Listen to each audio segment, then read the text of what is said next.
All right, welcome back to Good Morning Kenya. This is Entrepreneurship Tuesday. My name is Migwi, and today we are going to talk about the role of community-based organizations in development, and especially their impact on women and youth. And in studio to help me with this conversation, I'm joined by John Rock Ogolla on my far left, who is an entrepreneur and also a fashion designer. And on my immediate left is Dr. Hayombe Sibul Peter, who is a public health consultant and board secretary for the Center for People Development. Gentlemen, karibuni sana. Thank you. How are you doing? Good. Maybe to start with, when we talk about community-based organization, and I'm going to start with you, Daktari, what are we talking about and what makes them different or unique from the normal non-profit organizations? Thank you very much, Mike, and thank you for inviting us here. Community-based development organizations, these are organizations that are born within communities. They are community organizations that realize certain issues or problems within their community, and then they come together to solve them. Probably it begins from an individual, then that individual shares that problem with others, and then they come up to see means in which they can be able to solve them. For example, Center for People Development is a youth and women organization that came up with 5 themes that they saw were affecting the community where we come from in Moroni Sub-County. Here, the 5 themes, one of them include the sexual and reproductive health right issues, malaria, which is rampant within the community as a second theme. The third theme is mental illness or mental health affecting both youth, women, and as people interact. Then you also find that the livelihoods, resilience, and climate change is an issue within our community. So looking at some of those themes as I mentioned, we came up as youth and women to look at how we can be able to solve them. Up with to be a problem, and then seeing how we can group together. Of course, togetherness is a powerful thing. When people come together, what they can do is enormous.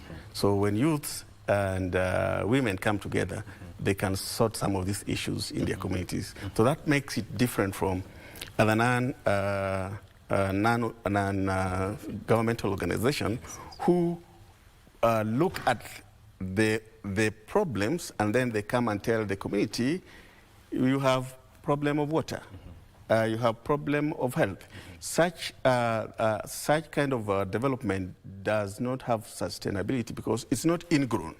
But the one that's developed by community, it's ingrown because it's the people who realized, who found out that some of these issues are here with us, and we have the potential to, of course, solve them.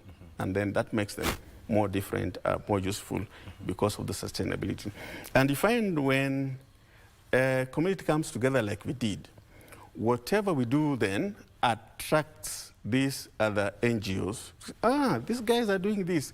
How can we be of benefit to you? How can we support you? So you find because of what we have done as our own self-initiative, we get people now coming to help you partner. And as I had mentioned earlier, togetherness brings a lot of effort that can solve so many issues. So it creates like a ripple effect based on what you do in terms of enhancing the livelihoods of the people. Very well. Yes. You've said it, yes. Still on you, Daktari. Talk about the role now when it comes to, let's talk business-wise. Right. What role do CBOs play in terms of enhancing entrepreneurship, especially when it comes to women and youth of today? Thank you very much, Mike. You see, education, the main purpose of education is to bring out all the possibilities that there are in a human being, so that then you use your personality from what education has shown you that you are capable of. And then from this, you are then able to utilize them. But you find after someone has gone through the schooling, it doesn't get into them that they can monetize some of the personalities and the skills that they already have. So as CBO, we come up to empower the youths and women, just telling them, you have the skill, it's already a resource. How can you monetize it? How can you make it useful for you to gain some gainful employment using your own skills. Yes. So, and empowerment here could be of several. Just noticing that there's an issue that can be sorted out using the skills that we already have, Yes. or say financial literacy training, Yeah. or telling them the availability, say, for example, opportunities that the government have. Say we have the Youth Fund and Women Fund. These are available. Yes. Training them on how to make application for some of these funds. Training them how they can come into groups so that as a group, they are now able to apply for these funds and training them on even how to manage themselves. You find that groups may form, but they don't last long. So just taking them through how they can come together, stay together, and work into the businesses. So capacity building, very key. Yes. Just making sure that whatever naturally somebody has, they gainfully use it for their development. We'll come back to that later on. But I would also to hear from John Ogolla. You are an entrepreneur and a fashion designer. What has been the impact of being a part of a CBO, especially when you are starting out as an entrepreneur? So you see, first when I joined the Center for People Development, I was just a tailor. And okay, I had the skills, but how to monetize it, I didn't know that. So I was taken through a training. I was taught how to handle myself, how to put myself out there as a fashion designer, as a tailor. And after that one is when I was given the finances to start off. Yes. So first of all, you taught how to do it. You know, youth down there, we have the skills, we have the education, but now how to go there and monetize it, that doesn't happen. That's why many youth cry for the unemployment. So when I met Daktari, he first asked me, okay, you want to make money, but how? What do you have? Then I told him, okay, I know how to use the machine. I'm Taylor, so he told me that we can start from there. Yes. So when we talked, he got with the machine, and we met back when COVID started, the onset of COVID. Yeah. So my first gig, he had a program of making masks for primary schools back at home. So that was that was my entry level. You remember things were tight back then. So I was able to run my business, do my bills, and still live the life. I wasn't complaining back then. I would also want to hear you talk about how now this addressed specific problems that you had when you were starting out now. Some of the challenges that you had and how this now community-based organization helped you overcome them and now start business and be sustainable. Yeah, like I said before, the first thing was the education part, how you handle your finances and stuff, you know. Before, it's not about just giving you the fish, but telling you how to fish. So they first took me through that process. Let's say it was like the lake. So Dr. taught me how to, he told me, you won't be giving me finances every day. So if he gives me this, I should also try and make it work and call somebody into this too. So I was first taught on how to handle my finances. So that education, I was taken through some business classes. Myself, I didn't take business. I was an agriculturist in the first place. So, so I was taken through that. After that is when I told you that I was given my first machine to start the job. Then I was given the job to start with. You see, you can have the skill, you have the machine, but there's market too. So they opened up the market for me. Like, for example, just previously, I've been working with a football club back at home to Muhoroni. They're in the FKF Premier League. He put me through with them. My label, we do bags, we do everything. So I was able to do the merchandise for the team. So it's sustainable in that. Now I don't have to go back to Daktari for financing, but I have to do something out there so that I get the finances to run my stuff at the side. Yeah. Daktari, can we now say community-based organizations, when it comes to empowerment and especially in the area of business, are they a springboard? Very well. They are a springboard in that they provide skills and, of course, direct youth to some of those skills, making youth discover themselves. Some of these skills are already inbuilt. Like I said, God created us with a lot of some of the skills. But then the training or empowerment direct someone to particular skills that they already have. So as a CBO, we are able to nurture some of these skills that you find somebody has. For example, you'll find as we are those who are not employed, at least there's something they are doing. Yes. So whatever they are doing, how is it as a CBO to make them do it better? So this is how we come in to make sure that whatever they have, they already are on, is improved by providing them some empowerment in terms of financial skills, even providing for them markets, like he is mentioning how he was given opportunity to make the barakoas as they were, and at that time they were really in need. Yes. So that idea of providing market for whatever youths and women produce now makes them be able to get their money from whatever they are doing. Talk more about capacity building and how any community-based organization can collaborate with people, especially youth and women, in ensuring that there is adequate and equitable share of resources. Thank you very much, Mike. You realize that we have such potential that it's not very much tapped. So the many CBOs that are around just need to look for memberships and partnership, and then the coming together, for example, you can decide to ask the membership of a CBO to say, give out 100 shillings per person, and say if there are 1,000 people, that's a lot, some money. Yeah. But if you are an individual, you find that you are not able to do much with your 100 bob. But because you come together as a community group, then you get power because of being together. And from then, therefore, you are able to bring your money together and become useful with it if you invest it in something that you are led from by the CBO.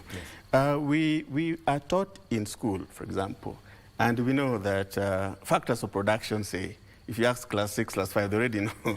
But then now putting this into practice, you know, there's land, there's capital, there's the human being, the human resource. Yes. How do you then put these three or more to produce something that can make you sustainable in life? So taking the potential that we already have, the knowledge that we already have, then aligning particular youth groups to enhance and use those skills. We have a lot of land, for example, wherever we are, unless you say sent out of your environment, you are a squatter. Majority of us, wherever we are, we have land, and it's a big potential that youth can engage in to do very meaningful agricultural work, and then look for the market of those particular work we're doing. Thank you. Ogolla, what is the role of mentorship? Because you started off as just a normal tailor, but talk about the importance of having someone to mentor you in business. You know, it's also, let's start from the scope. When I started, I was just looking around like, you know, normal tailors do at the veranda and places. So when I talked to Dr. Ari, he told me, you see, many brands started from this one. You can do this. So you widen the scope, and he told me, I be learning every day about this thing. So I've been following on his footsteps on widening. I was alone when I started this one, but now he told me when you continue doing this, you have to also to delegate. You also have to have people working around you.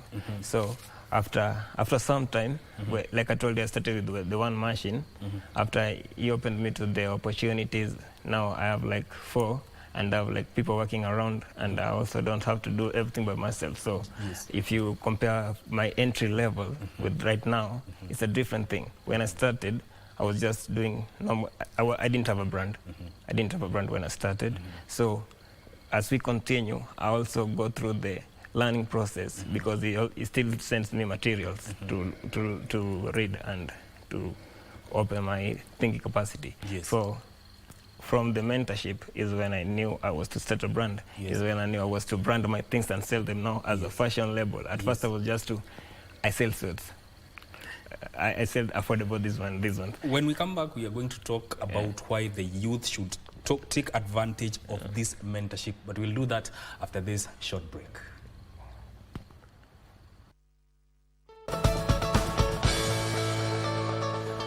Welcome back to Good Morning Kenya. My name is Mike Migwi, and the conversation is centering around the role of community-based organizations in development. And before we went on a break, I wanted to know from you, Ogolla, why should youth take advantage of mentorship programs, especially when it comes to entrepreneurship and business opportunities?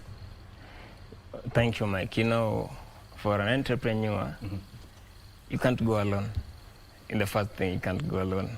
So for the mentorship, mentorship is very important in this case, in that there are too much that you can't see when you are yourself is working. You know, when you start off as a CEO, a young one, you're the cleaner, you're the delivery guy, you do everything for yourself. So somehow you come carnally minded because you don't see a lot. You work 24/7. But now when somebody who already has the niche of this come into the picture, like Daktari already is, and he knows what goes outside there, he'll tell you, hey, slow down.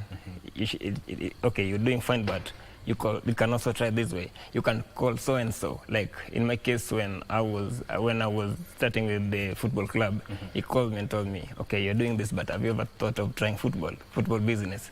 Not football business as per gambling, but you can also work with football as a businessman. Have you tried that? Before, I didn't think of that. So I gave that call because he already saw it and told me I could venture into that line too. And it was a good thing. So the mentorship part also helps you to broaden the perspective of how you look at business in the first place. Yeah. So you see, when I started, I'm a member of the CBO in the first place.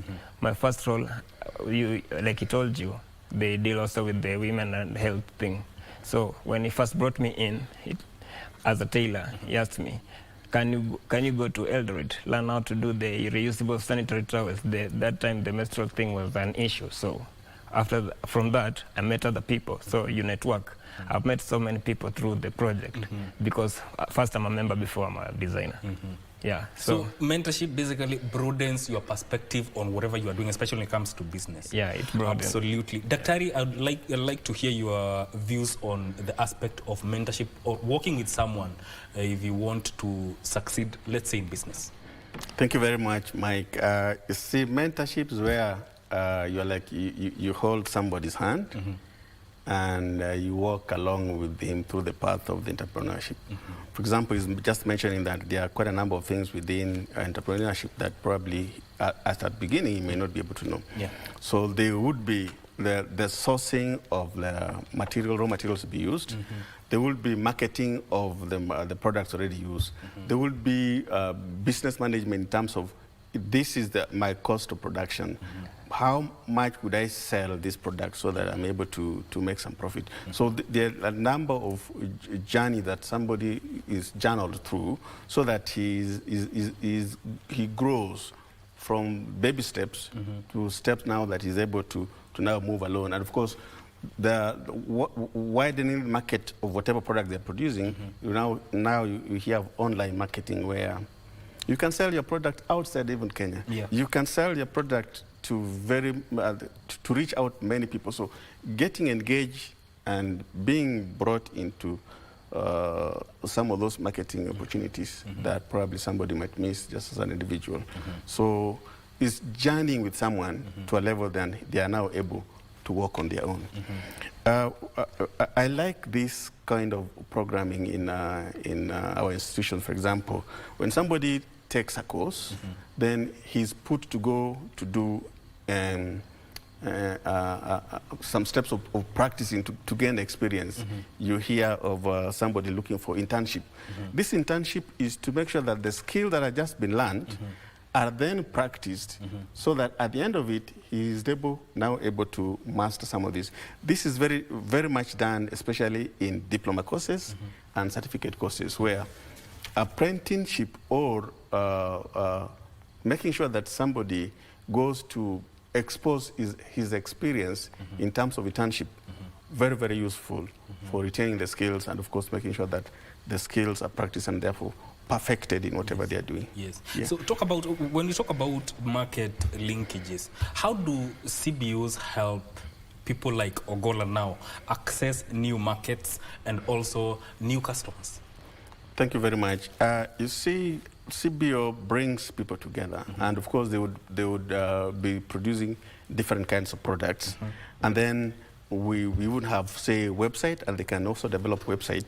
There are several social media that can be used for marketing, WhatsApp, Facebook, Instagram, and all that. So the fact that youths or groups come together as a community-based organization, and they now have different products, they can even be sponsored or sponsor themselves to go to exhibitions where they then showcase what they get.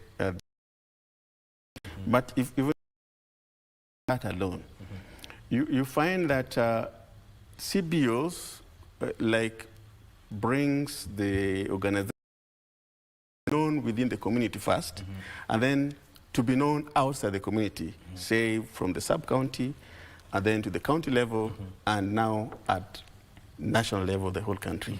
And once these products are known, and that the fact that they are taken through, say, good training, where if some of their products require a recommendation from, say, KEBS, our regulators for particular products, then they're taken through processes of how to go through KEBS certification, and their product that I'm producing are certified to be used within the country.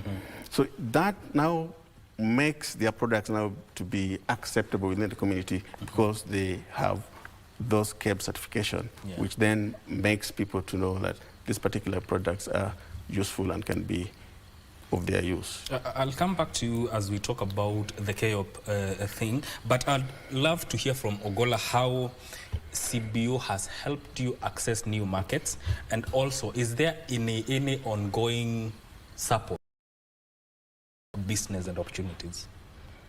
Okay, I said before, I mentioned the other ones, but for now, I think I'm grown, and it's I'm you off, have wins. Let's say I'm off the net, so I'm able to stand on my own for now. But when I started, I needed some, you know, it's a business, you know how startups work. You pump in the finances, maybe it doesn't come back. You pump in the losses are too much when you start up. Like, for example, last year my premise was broken into. For that, I had to go back to them because I hadn't saved that much to revamp my business. So for like that, in such scenarios, I have to go back. But in issues of running this thing, when I started, I was to go back every step. But for now, the things that I can do on my own. Yeah, like I said, I'm off the nest. So I can do many things for myself for now. I can source my things, I can market, but I still go there for the mentorship part, for the, I won't say that I've grown that much. I'm still teachable, so I'll say, I was planning to do this. How do you think I should go about it? For that, I still go back to Dr. But for the running the stuff myself, because there are many of us down in the community, many people with very many skills. Yeah, it will be a lot of baggage if I still see there to be breastfed. So in other words, you are saying, and if I'm getting you right, you are saying there is always a window for consultation? Yeah, there's always a window. Like I said, I'm still a member of the CBO. As much as I have already grown as an entrepreneur, I'm still a member. And I still work with the community at the level that really require my assistance as a designer, as an entrepreneur. I still come in. I still go for the mentorship programs when they have the program of the educating the community. I still go back for that. Yeah, as a member.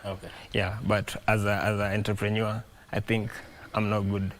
I can do it some on my own. Okay. Yeah. Daktari, I'd love to hear more on the Kenya Youth Employment Opportunities Project. Yes, project. Very good. Yeah.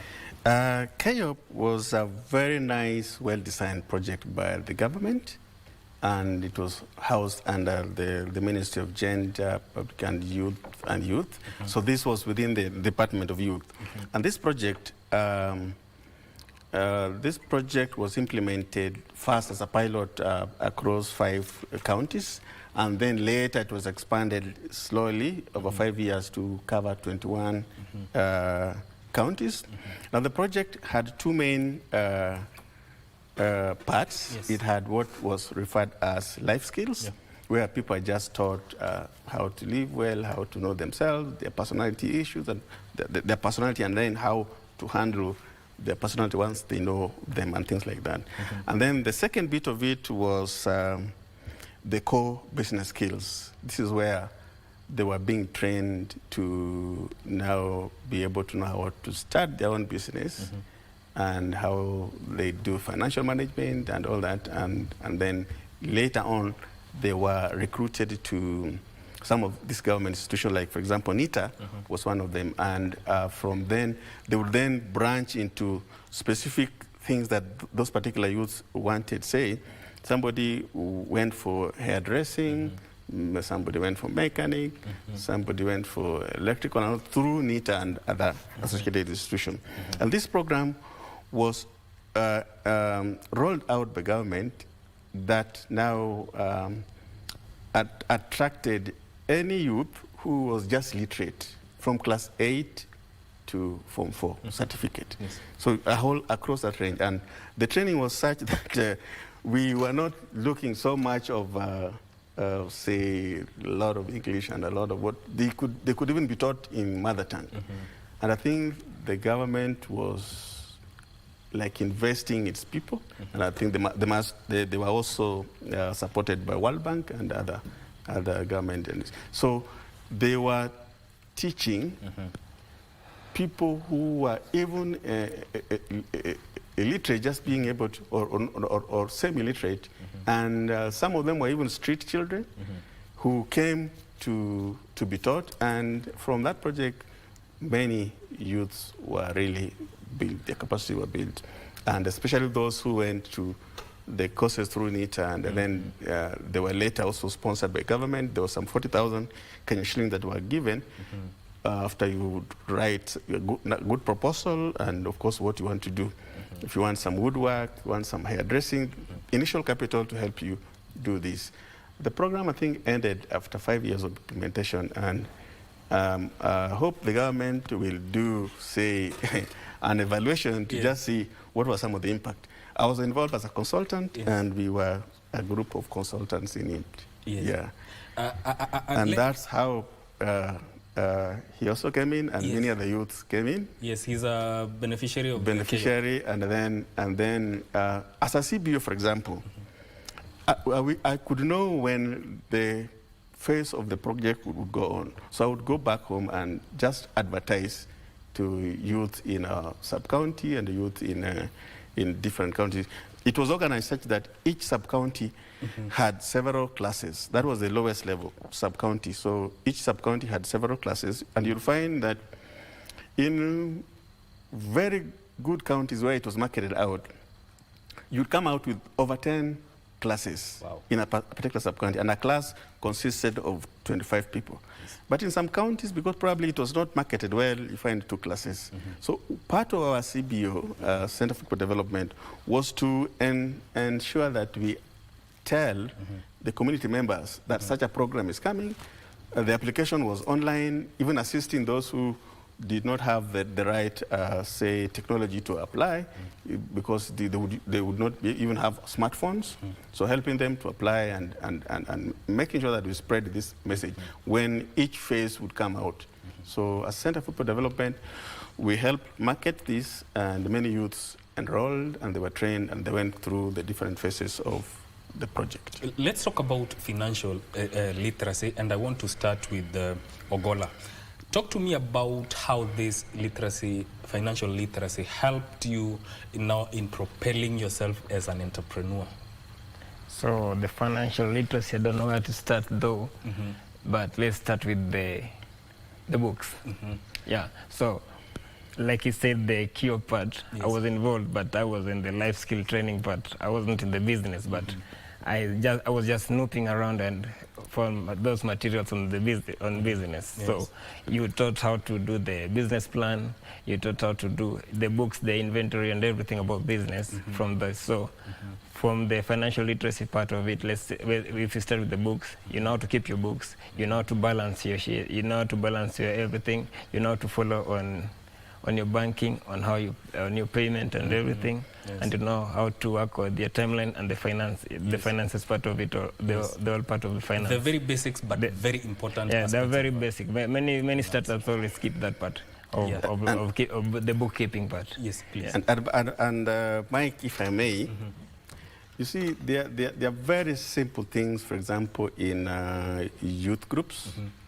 When youth have come as a group and they have been taught some of these things, and they have been told that government is providing funds, say youth fund and women fund, they would go and borrow this money, but because they lack that literacy of financial management, they end up not being able to repay this money as is required. So this financial literacy was very, very important, making sure that they are able to know how they manage the finances they are given. First, they must know that this is money that's supposed to be used in business and then refunded. You would find that before then, youths would borrow money as a group, and when money comes, they distribute among themselves, and nothing goes on. Yeah. So they owe the government, and see, this is supposed to be a revolving fund. Yeah. When they return, other youths are also helped. Yes. So financial literacy was very useful in just making sure that youth that form groups and then borrow money from government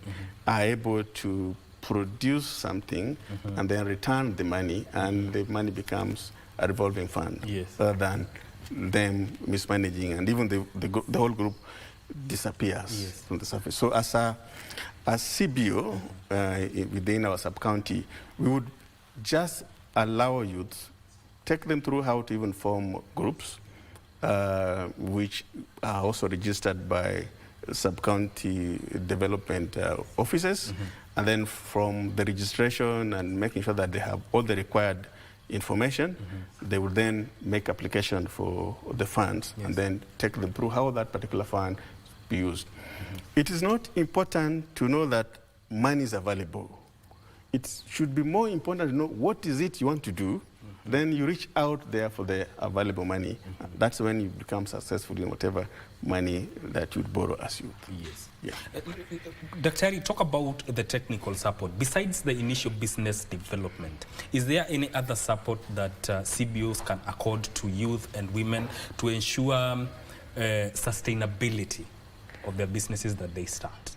Thank you very much. You see, for example, me, I am a public health expert. Yes. So in terms of support, we would look for people who are financially literate, people who are in the business, and they are entrepreneurs as examples. So they would come and talk to the youth and women.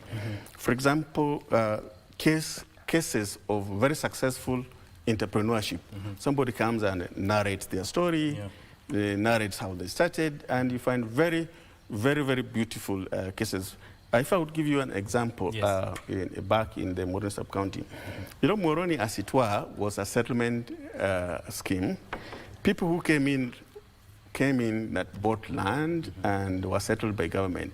But not all did this. Some just came to look for employment. And they came seeking for employment to be cane cutters, or they would weed in the cane, or would be employed by the factories. But over time, you find that our factories have not been doing as they were then. You hear of Muhoroni now under receivership. Chemelil factory is not doing very well. Miwani closed. So those people who migrated to Moroni to come and be useful in this sugar sector, then finding themselves now that their livelihoods are now down. So as CBO, and I was giving you an example of someone called Uchilo, not his actual name, through our training and through interaction with the people who we bring to showcase how they've developed, this is a guy who has been able to lease farms, get money, and now has got his own farm. As a result of being built and being shown how an entrepreneur can develop and become successful in life. Yes. Yeah. Let's close with a parting shot from Ogolla. Yeah. And we'll also give you us.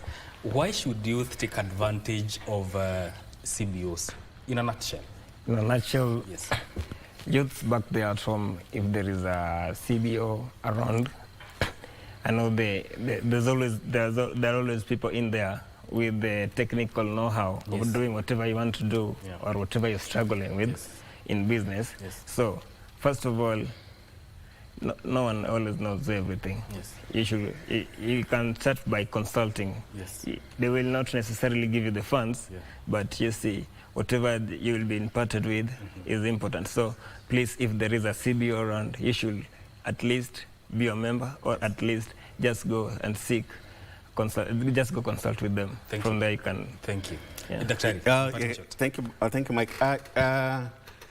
I'll start by one. As we are developing, employment is becoming scarce. We are even seeing some technology now replacing human resource. Say vehicles are now driving themselves, even bicycles are driving themselves. So if you are in that kind of employment, know that technology is replacing. So we should look at what are some of your skills that you are able to use to make sure that you are able to self-employ. Secondly, CBOs are very important, especially when they bring people together.